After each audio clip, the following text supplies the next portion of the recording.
Ampun Pak, ampun mulai. Iya, matur nuwun. Bismillah, Bapak Ibu, saya mau menyampaikan terkait menuntut ilmu Quran surat Al-Mujadalah ayat 11. Anak-anak semua nggih. Assalamualaikum warahmatullahi wabarakatuh. Waalaikumsalam. Waalaikumsalam warahmatullahi wabarakatuh. Anak-anak siswa kelas 7, bagaimana kabar hari ini? Alhamdulillah.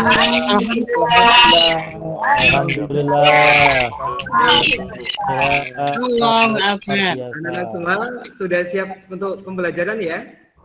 Alhamdulillah sudah Pak. Baik, kita mulai pembelajaran kali ini dengan baca doa. Kita baca basmalah bersama-sama. Bismillahirrahmanirrahim. Bismillahirrahmanirrahim. Alhamdulillah, anak-anak semua yang dirahmati Allah Subhanahu wa taala, kita bersyukur pada Allah pada pembelajaran hari ini kita bisa diberikan mengikuti pembelajaran PAI pada kesempatan hari ini ya, atas nikmat dari Allah Subhanahu wa taala. Tak lupa salam dan selawat semoga curahkan pada Nabi kita Nabiullah Muhammad sallallahu alaihi wasallam. Anak-anak semua yang dirahmati Allah Subhanahu wa taala, pada pertemuan yang lalu ya, mungkin ini saya absensi dulu ya, satu persatu ya, di memori. Kemudian yang selanjutnya, anak-anakku, pada pekan kemarin Ustadz sudah menyampaikan terkait makna la ilaha illallah ya. Adapun untuk materi kali ini adalah terkait menuntut ilmu, karena syarat diterimanya walid la ilaha illallah yang pertama adalah ilmu. Maka kita seorang muslim harus menuntut ilmu. Adapun untuk tema pada saat hari ini adalah menuntut ilmu sesuai Al-Quran surat Al-Mujadalah ayat 11. Di sini Ustadz akan menyampaikan dulu untuk presentasi yang akan saya sampaikan pada hari ini ya, untuk PowerPoint-nya ya.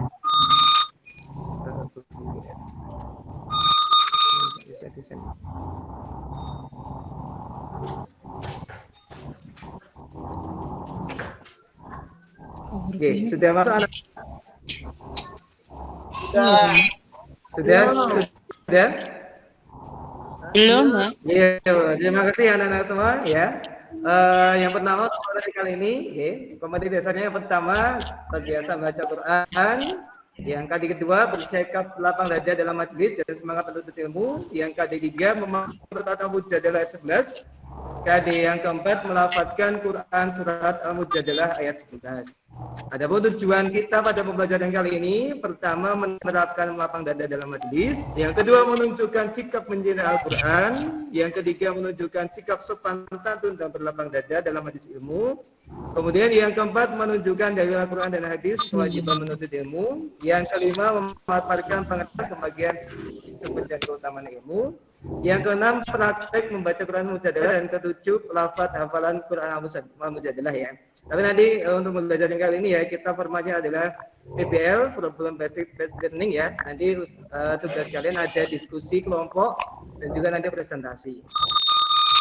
Selanjutnya, sebelum masuk ke Quran firman surat Allah Subhanahu wa taala, firman surat Mujadalah ayat 11 ini ya, Ustadz menyampaikan dulu untuk sedikit video ya.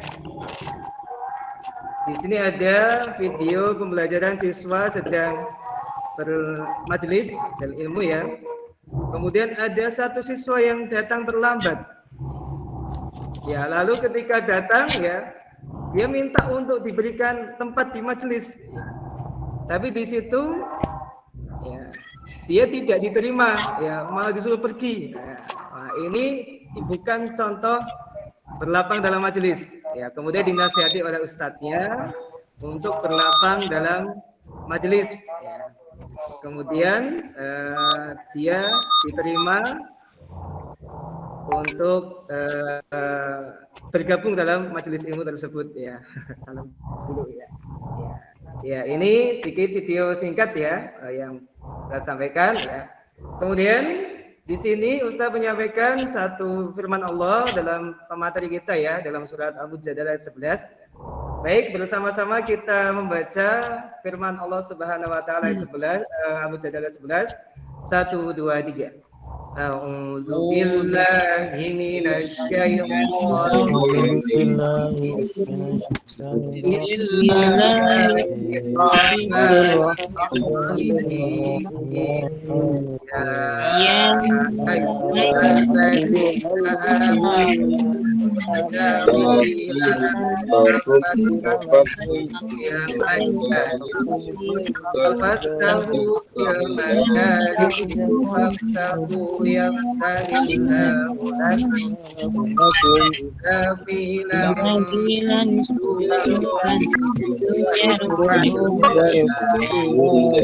Ya ayyuhalladzina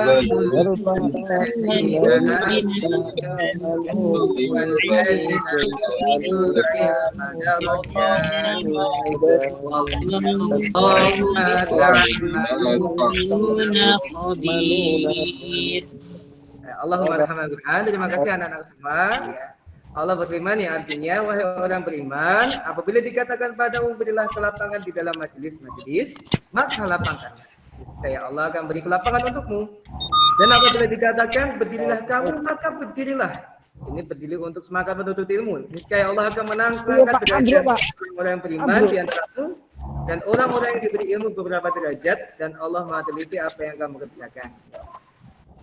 Baik, untuk hadis di sini dari Rasulullah SAW, beliau menyampaikan talabul ilmi fardhatun 'ala kulli muslim. Menuntut ilmu itu wajib atas setiap muslim. Ya. Kemudian anak-anak silakan dibuka buku materi dan juga LKPD yang sudah Ustaz sampaikan ya.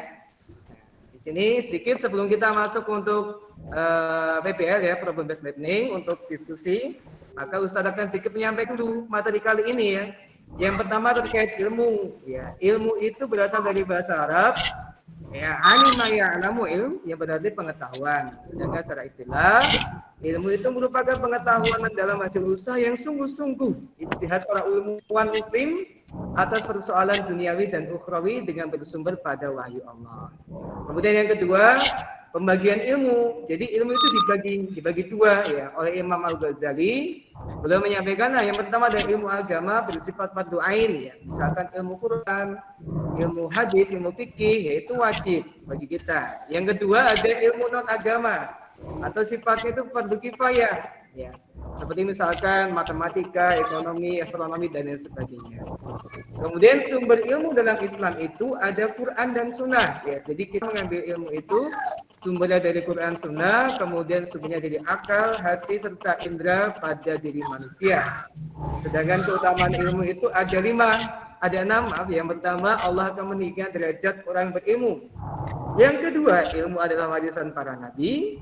Yang ketiga, orang yang berilmu itu akan mendapatkan seluruh kebaikan. Yang keempat, orang yang paling takut itu kepada Allah orang yang berilmu, di mana innama yakhshallah adalah al-ulama, yang paling takut adalah orang yang berilmu. Yang kelima, ilmu menyebabkan dimudahkannya jalan menuju surga. Yang keenam, ilmu akan kekal dan akan bermanfaat bagi pemiliknya walaupun telah meninggal dunia.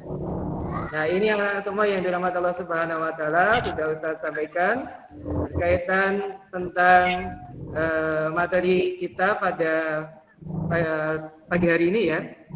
Selanjutnya Ustaz minta tolong pada kalian untuk berdiskusi ya, kan kita bagi dengan 3 kelompok ya. Yang pertama adalah kelompok Bapak atau Mas Sofi ya. Yang kedua kelompok Mbak Gama. Yang ketiga adalah kelompok Mas Huda. Nah, tolong saya berikan waktu sesuai pembelajaran kita 30 menit untuk berdiskusi dan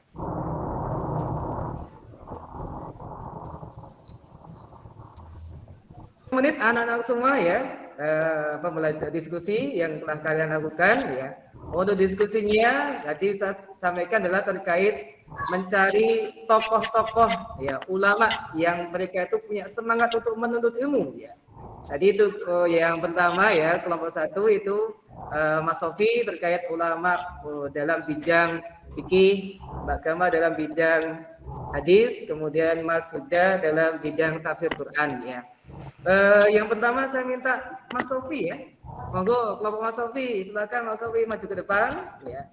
Silakan dipresentasikan terkait ulama dalam bidang fikih. Monggo Mas Sofi. Assalamualaikum warahmatullahi wabarakatuh. Waalaikumsalam warahmatullahi wabarakatuh. Waalaikumsalam warahmatullahi Kami yang kami wabarakatuh. hormati teman-teman yang saya banggakan, saya presentasikan kelompok saya yang pertama tentang ulama-ulama fikih ya, teman-teman. Ulama fikih salah satunya adalah ada Imam Abu Hanifah. Beliau Abu Hanifah, nama lengkapnya adalah Abu Hanifah An-Nu'man bin Sabit bin Zauta At-Taimi. Gelarnya adalah Imam Hanafi. Itu lahirnya sekitar 80 sampai 150 Hijriah. Iya, Nah, betul. tentu saja punya karya besar, Fikih Akbar, Musnad Fikih Akbar, dan sebagainya. Kedua, Imam Malik. Kemudian punya karya Kitab Muwatta, dan sebagainya. Kemudian ada Imam Syafi'i, punya karya besar Al-Hum, Ar-Risalah, dan sebagainya. Kemudian ada Imam Ahmad bin Hanbal yang dengan karyanya Al-Musnad. Dan seperti itu dari kelompok satu. Terima kasih, Pak Anwar. Ya. Baik, terima kasih Masya Allah Mas Sofi ya. Wah, barakallah Mas Sofi ini kelompoknya sangat luar biasa menyampaikan imam fikih ya, ulama fikih yang semangat dalam menuntut ilmu. Kemudian yang kedua kelompok dua adalah kelompok agama. Monggo minta tolong disampaikan siapa sajakah ulama-ulama dalam bidang hadis yang semangat menuntut ilmu. Monggo. Siap Ustaz. Assalamualaikum warahmatullahi wabarakatuh. Waalaikumsalam warahmatullahi wabarakatuh. Saya akan mewakili dari kelompok saya untuk presentasi hasil diskusi dari kelompok kami tentang ulama-ulama hadis. Yang pertama ada Imam Bukhari, nama lengkapnya Muhammad bin Ismail bin Ibrahim bin Al-Mughirah bin Barzibah. Gelar atau panggilannya Imam Bukhari, lahir dan meninggal tahun 194 sampai 256 Hijriah. Karya besar beliau yaitu kitab Sahih Bukhari yang berisi 7.275 hadis. Kemudian yang kedua ada Imam Muslim. Nama lengkap beliau Muslim bin Al-Hajjaj Al-Khusyairi An-Naisaburi. Gelar atau panggilannya Imam Muslim, lahir dan meninggal tahun 204 sampai 261 Hijriah. Karya besar Imam Muslim yaitu kitab Sahih Muslim yang berisi 3.000 hadis. Kemudian ada Imam Abu Daud. Nama lengkap beliau Sulaiman bin Ashab bin Syaddad bin Amru bin Amir.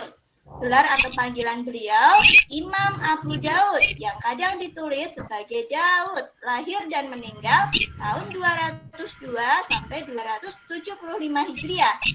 Karya besar beliau Sunan Abu Daud berisi 4.800 hadis sahih khusus tentang fikih. Yang terakhir ada Imam At-Tirmizi. Nama lengkap beliau Muhammad bin Isa bin Saurah bin Musa bin Adel Dalhaq. Gelar atau panggilannya Imam At-Tirmizi, lahir dan meninggal tahun 209 sampai 279 Hijriah. Karya besar Imam At-Tirmizi yaitu Sunan At-Tirmizi. Demikian presentasi dari kelompok kami. Sekian, wassalamualaikum warahmatullahi wabarakatuh. Waalaikumsalam warahmatullahi wabarakatuh. Waalaikumsalam warahmatullahi wabarakatuh. Ulama hadis. Tadi yang terakhir, kelompok terakhir adalah kelompok Mas Huda. Mohon disampaikan ulama dalam bidang tafsir. Monggo, Mas Huda. Ya Pak, ini kami dari kelompok 3 ingin menyampaikan yaitu tokoh ulama tafsir Quran. Jadi setelah kita diskusikan ada beberapa yaitu tokoh ulama tafsir Quran. Yang pertama Ibnu Katsir, ya, nama lengkapnya Imaduddin Abdul Fidah Ismail bin Umar bin Katsir Al-Quraisy Ad-Dimaski. Kemudian yang kedua Ibnu Jarir At-Tabari, nama lengkapnya Abu Ja'far Muhammad bin Jarir At-Tabari. Ya.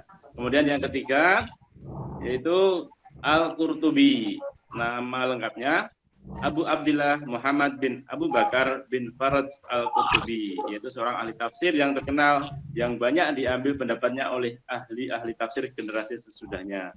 Demikian Ustaz. Iya. Dari kelompok Terima kasih, kami, Masya terima Allah, kasih. barakallah Mas Huda ya atas Assalamualaikum apa yang disampaikan. Ya. Alhamdulillah anak-anak semua ya, kita semua sudah menyelesaikan diskusi yang telah kalian diskusikan bersama teman-teman ya. Saya ucapkan terima kasih dan sudah salurkan penilaian terhadap apa yang kalian kerjakan ya. Yang terakhir adalah penutup ya, mungkin Ustaz sedikit memberikan refleksi dan evaluasi. Yang pertama tadi ya, bahwasanya kegiatan pembelajaran kali ini berjalan lancar ya. Kalian semua semangat untuk berdiskusi ya. Walaupun tadi ada yang gojek, ada yang ayo rame jalan-jalan, nanti yang ngapain aja tuh, ayo ya. Besok harus lebih semangat lagi ya. Kemudian yang kedua adalah kita harus menanamkan ya kepada diri kita untuk bersemangat dalam menuntut ilmu ya, terutama ilmu agama, dan bisa menerapkan keilmuan yang sudah kita dapatkan untuk kita terapkan dalam kehidupan kita sehari-hari gitu ya. Yang terakhir ya, tugas kalian untuk pekan pembelajaran yang ke depan adalah kalian harus menghafalkan Quran surat Al-Mujadalah ayat 11, dan besok pekan depan, pembelajaran pekan depan kita akan setoran hafalan ya. Begitu saja anak-anak semua ya. Terima kasih atas pembelajaran pada hari ini. Ustadz ucapkan terima kasih dan mohon maaf bila ada kesalahan. Kita tutup dengan kafaratul majelis. Subhanakallahumma wa bihamdika. Assalamualaikum warahmatullahi wabarakatuh. Waalaikumsalam. Matur nuwun Bapak Ibu.